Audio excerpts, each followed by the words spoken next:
आज की सीख में आप सभी साधक भाई बहनों का स्वागत है। मैं जितेंद्र प्रसाद सिन्हा। आज मैं गुणात्मक कर्म के बारे में आप लोगों से चर्चा कर रहे हैं। प्रकृति 3 गुणों के रूप में स्वयं को प्रस्तुत करती है। पहला है तमोगुण, रजोगुण और तीसरा है सत्वगुण।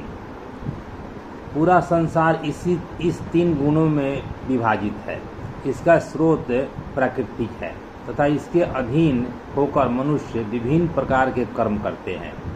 मनुष्य के विचार, प्रेरणाएं तथा शारीरिक कर्म सभी इन तीनों गुणों के द्वारा प्रभावित होती है।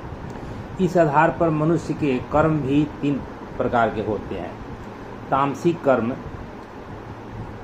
तो तामसिक प्रकृति के व्यक्ति अज्ञान के अंधकार में पड़े रहते हैं।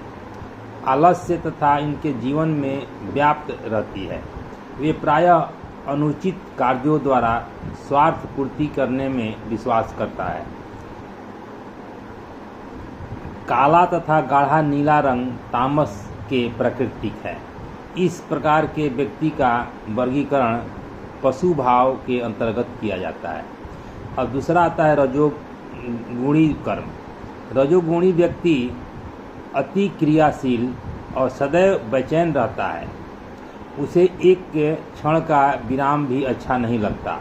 उसका अहम दृढ़ होता है तथा अहम की तुष्टि की प्राप्ति वह विशेष रूप से सचेष्ट रहता है करने के लिए।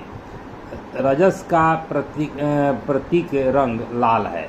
ये व्यक्ति वीर भाव के अंतर्गत रखे जाते हैं। अब तीसरा है सत्वगुणी कर्म। सात्विक प्रकृति के व्यक्ति के कर्म सरल होते हैं। उनमें अहम का भाव नहीं होता तथा वे आलस्य तथा अति क्रियाशील में संतुलन रखते हुए कोई कार्य करते हैं। इनके कार्यों में घृणा, द्वेष या बदले की भावना नहीं रहती। उनके कर्म शांत और बहती नदी की धारा के समान होती है। प्रेम, धैर्य, क्षमाशीलता आदि उनके व्यवहार के मुख्य तत्व होते हैं। सत्य का प्रतीक रंग सफ़ेद होता है। यह कर्म व्यक्ति को उच्च शिखर तक ले जाता है। उपयुक्त तीनों गुण प्रत्येक व्यक्ति में निहित रहता है। जिस गुण का बाहुल्य होता है व्यक्ति उसी के अनुसार कार्य करता रहता है। कर्मयोग का उद्देश्य मनुष्य का तामसिक क्रियाओं से राजसिक क्रियाओं की ओर तथा राजसिक क्रियाओं से सात्विक क्रियाओं की ओर ले जाना है। तो आज के लिए बस इतना।